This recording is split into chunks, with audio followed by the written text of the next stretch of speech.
السلام عليكم، مساء الخير، رمضان مبارك سعيد علينا وعليكم وعلى جميع الأمة الإسلامية. باش ما كتمنوا إن شاء الله بالصحة والسلامة وطول العمر. دائما مع وصفة رمضان. فاليوم غادي نحضر معكم فطائر بشكل جديد إن شاء الله في الفرن. فما نطولش عليكم، نبداو الفيديو ديالنا. نعطيكم المقادير والطريقة. فجايبه لكم الجديد اللي غادي يحمر لكم وجهكم قدام العائلات ديالكم في الطبيلة ديال رمضان. فبسم الله نبداو التحضير ديالنا. فاول حاجه غادي نبدا بها هي العجين. عندي 5 الكؤوس ديال الدقيق الابيض اولا دقيق الفورس، او 500 غرام الناس اللي كيبغيو بالعبار. معلقه كبيره ديال سكر حبيبات، معلقه صغيره ديال الملح، ربع كاس عنبه ديال زيت نباتي. وصافي من بعد عندي الماء اللي يكون بدرجه حراره المطبخ اي من الصنبور. فغادي نضيف كاس ديال العنبه ونبدا كنعجن، وانا كنضيف في الكاس الثاني تدريجيا حتى كنشوف بالضبط شحال غادي نحتاج. فانا جمعت العجين بتقريبا 2 ديال الكيسان ديال العنبه ديال الماء حتى كنخلطوا العجين وكنجمعوها مزيان وتماسك. كتولي على هذا الشكل متماسكه وكتلصق في نفس الوقت، يعني العجين كتكون رطبه شويه يعني خفيفه. من بعد غادي نشكلها على شكل كره، وغادي نرش الدقيق على سطح العمل ونحاول نطلقها مزيان بالمدلك على شكل مربع اولا مستطيل كيف ما كتشوفوا في الفيديو موضح راسو.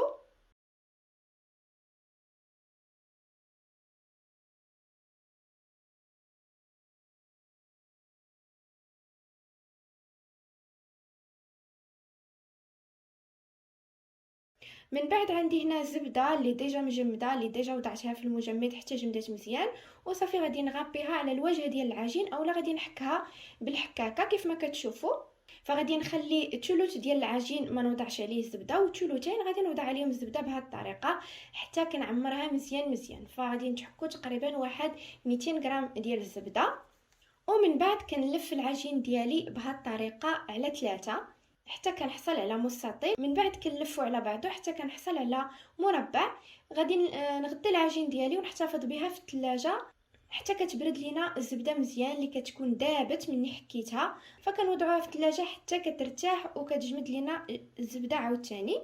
ونمشيو نحضروا الحشوه. في مقله غادي نحط زيت تقريبا عندي ربع كاس ديال العنبه، وغنضيف ليه البصل اللي تكون مقطعه قطع لي صغيره. عندي هنا حبه كبيره ديال البصله حمراء، ممكن تستعملوا البصله البيضاء فاللي متوفر لكم، اولا البصله الخضاريه حتى هي كتجي مزيانه. وكنخليها حتى كتقلى مزيان وكتنزل. من بعد كنضيف ليها الخضر.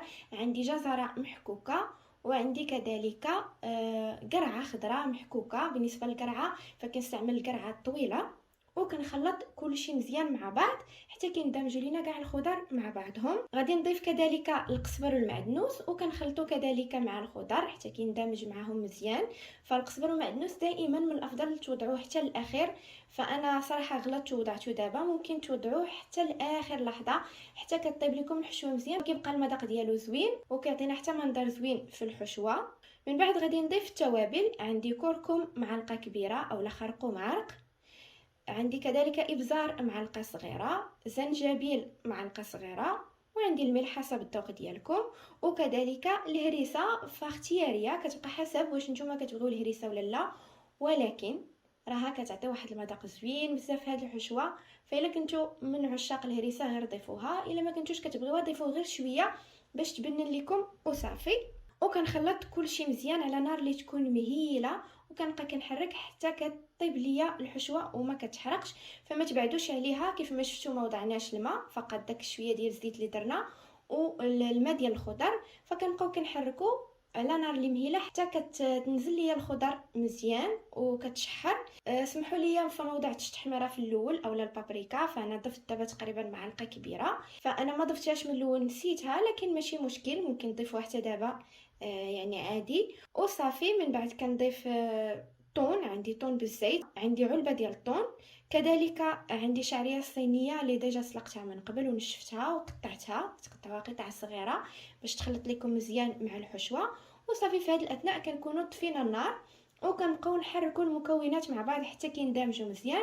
وكنخليوها جانبا تبرد. ممكن توضعوها في شي طبسيل ولا شي طبق اللي يكون كبير شويه باش تبرد لكم الحشوه مزيان وتبرد دغيا الا كنتو واقفين عليها. كنرجعوا للعجين كنخرجها مباشره من الثلاجه، كنحاول نطلقها شويه ونقطعها على جوج ديال القطع اللي يكونوا متساويين، كنحتفظ بقطعه والقطعه الاخرى كنحاول نطلقها على شكل مربع او مستطيل حسب اللاطه اللي عندكم او لا صينيه ديال الفرن اللي عندكم. الا كانت دائريه ممكن تطلقوها دائريه، الا كانت مربع تطلقوها مربع، الا كانت مستطيل تطلقوها مستطيل. وحاولوا تحترموا حتى العبار ديال اللاطه اللي عندكم. بالنسبه لي انا عندي لاطه مويان ومستطيله، فغادي نحاول نطلقها مستطيل. من بعد كناخذ العجين ديالي وكنوضعها في اللاطه ديال الفرن على هذا الشكل كيف ما كتشوفوا، واللاطه ديجا واضعه فيها ورق الطهي. ممكن تستغناو عليه ترشوا فقط الدقيق او تدهنوا فقط بالزيت، فكلاهما كيجيو مزيان. وصافي كنزولوا الجوانب اللي كتكون زائده على هذا الشكل. من بعد كنوضع الحشو على السطح ديال العجين. بالنسبه للحشوه ضروري البنات تكون بردات مزيان. بالنسبه لي انا مازال سخونه ما برداتش بزاف، لكن بحكم التصوير وخصني نسالي الفيديو فانا وضعتها مازال سخونه.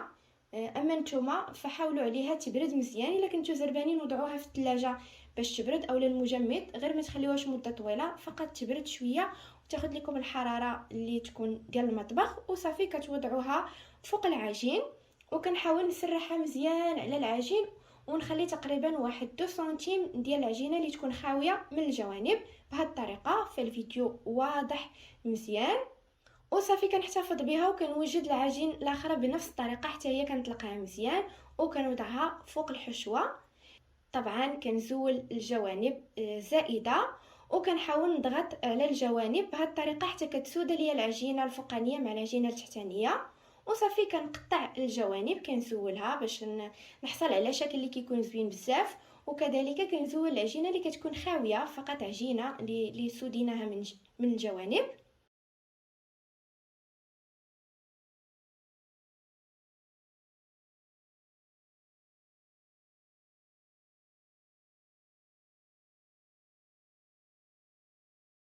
وصافي كنقطع العجين ديالي على شكل مربعات مستطيلات مثلثات معينات، المهم قطعوها على الشكل اللي كتفضلوا والشكل اللي كتبغيو نتوما. يمكن لكم كذلك يعني تخليوها هكا ما تقطعوهاش، لكن من الافضل قطعوها باش تكون سهله في التقديم وكذلك كتجي تعطينا شكل اللي زوين بزاف. وصافي كندهنها بالاصفر البيض اللي خلطته مع القليل من الحليب. كندهن الوجه ديالها مزيان مزيان على هذا الشكل. وصافي كنوضعها في الفرن يكون ديجا مسخن من قبل.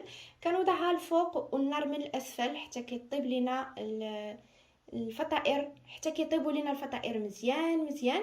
وكنوضعوهم لتحت يتحمر ليهم الوجه ديالهم وكنخرجهم كيجيو على هذا الشكل رائعين صراحه. المذاق ديالهم فكيجي هائل، ما غادي نقول لكم والو على المذاق، جربوهم وردوا عليا. فالمذاق ديال الطون كيجي هائل بزاف مع الخضر، وكذلك الشكل ديالهم شكل اللي جديد شكل اللي رائع وحتى ساهلين في التحضير.